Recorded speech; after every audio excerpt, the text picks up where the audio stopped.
Well, hello once again, all my vintage dirt bike loving YouTubers, and thanks for giving up more of your valuable time to take a look at classic dirt bike TV. Now, I do hope you're enjoying all the footage that I'm posting with regards to these old classic dirt bikes, and it appears by the comments after each and every video, and of course the many brand new subscribers that are signing up. It appears that most people are enjoying what I'm posting here on my channel. Okay, it's been almost a full year now, which is hard to imagine, that I've been in lockdown here in Scotland, so I'm quite surprised that I'm still finding enough material to entertain you here on my channel, but we still have plenty to see and do before hopefully we get back racing here in 2021. Okay, coming up next we're going to take a look at another British classic, and this time we're going to have a quick browse at Dougie Meek's lovely Rickman BSA bike. So without any further delay, let's just jump straight into the video. Now yes, here we have another lovely example of one of those Rickman vintage racers, and this time this is Dougie Meek's 1968 BSA Rickman 500. Now, in the past we have covered quite a few different makes and models of these Rickman chassis here on my channel, and the diversity and the many different makes and models of motors that you can fit into these Rickman frames is quite astounding, and probably that's another reason why they're so popular for classic and vintage racing. Now, it's said that over a period of 25 years, Don and Derek Rickman sold in excess of 17,000 units, which were made up of these frame kits and complete machines, which of course they also built. And although quite a few were sold here in the UK, a very big percentage of their sales went to the USA. But quite a lot of these Rickman bikes used these Italian made Serie Anni front forks, but of course because these bikes would come in kit form normally, you could then fit whichever type of suspension that took your fancy.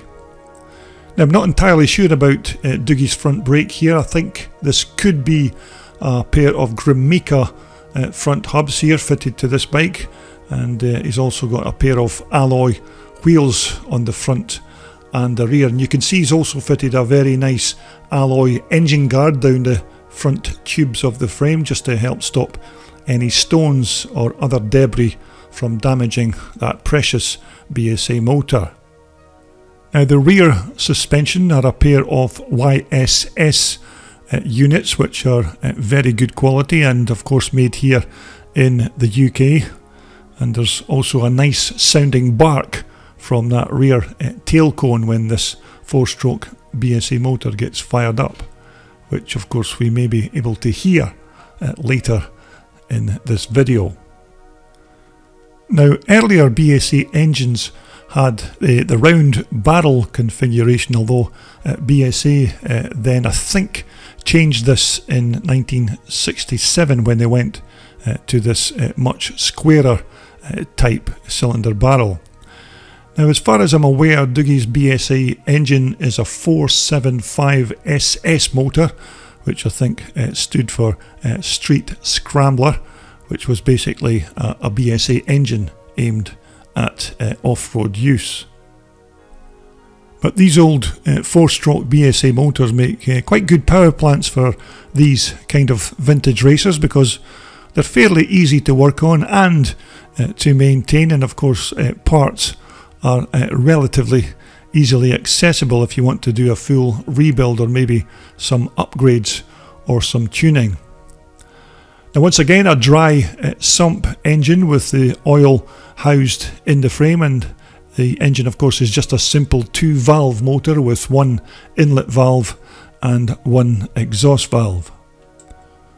Now, I'm certainly no expert, but I think these would normally be a 4-speed gearbox and your standard wet multi-plate clutch, and the exhaust header was just a straight through pipe to that open little tailpipe at the rear. But these Rickman frame kits came with a fiberglass fuel tank, mud guards, tail cone and side panels, and also a seat. And as I've mentioned in previous videos, you could have your specific Rickman kit painted in whichever colour you liked, so it was quite easy to personalise your own individual bike.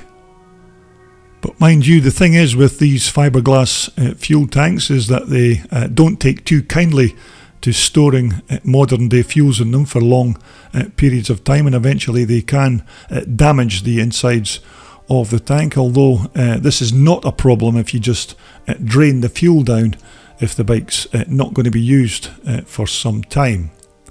Now there's also an option to buy an alloy version of this tank if you don't want the fiberglass unit, because there are manufacturers out there now making alloy versions of this Rickman fuel tank if you want to go down that route.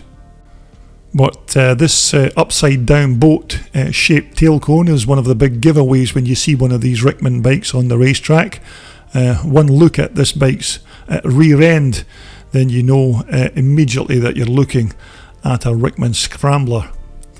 But this bike of Dougie's is certainly a little beauty, and more than likely the reason that it won the best Rickman motocross machine at the Nostalgia Scramble in 2017, when it beat a nice collection of similar Rickman bikes to the top prize on that day. And of course, who better to present Dougie with his winning trophy on that day than one of the founding brothers who started the company all those years ago, the famous Don Rickman. And so there we have it. We've had a quick look around Dougie's very nice bike, so it's about time we had a look at it perform on the racetrack. And here's some video of the bike in action at a classic race event at Lockerbie in 2017.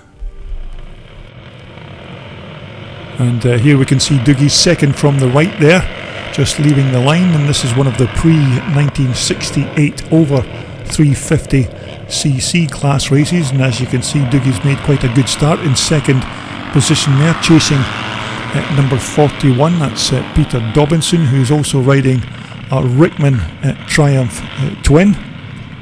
But Dougie's off to a flyer there in second position. Peter Dobinson got a slight advantage in terms of horsepower with that I think that's a 650 Triumph Twin that Peter's got in that Rickman frame, but nevertheless Dougie doing very well on his single cylinder BSA bike in second place currently. But this was quite a good scrap, this race between these two riders, and this was the first race of the day. I think it was about April in 2017, and as you can see, the weather at Lockerbie was excellent for the time of year. But Dougie currently now in the lead of this pre-68 over 350cc class race. Only 4 laps, of course, for these old classic bikes. Some riders would argue that 4 laps is maybe 1 lap or 2 laps too many, but oops, looks like Peter rolled over a stone or something there, but Peter's now got the lead back once again, but Dougie's still in there in second position. As you can see, Peter's Rickman frame has the Triumph Twin motor in it, just another one of the many different kinds of engines that you can put in these Rickman frames. So as Dougie comes round to start his last and final lap of this race, still currently in the lead. So as they cross the line, they begin their last and final lap. So it's number 45, Dougie Meek, your race leader of this pre-68 over 350cc class race. Peter Dobinson, number 41, still trying very hard on his Rickman Triumph, but as they make their way round on the last and final lap, Only 2 or 3 turns to go. As you can see, I think Dougie's going to take the win in this race, but this was a cracking battle between these two riders in this first race of the day at Lockerbie in 2017. So that gives you a quick idea how good this bike was on the track. So it's a win for Dougie Meek at number 45.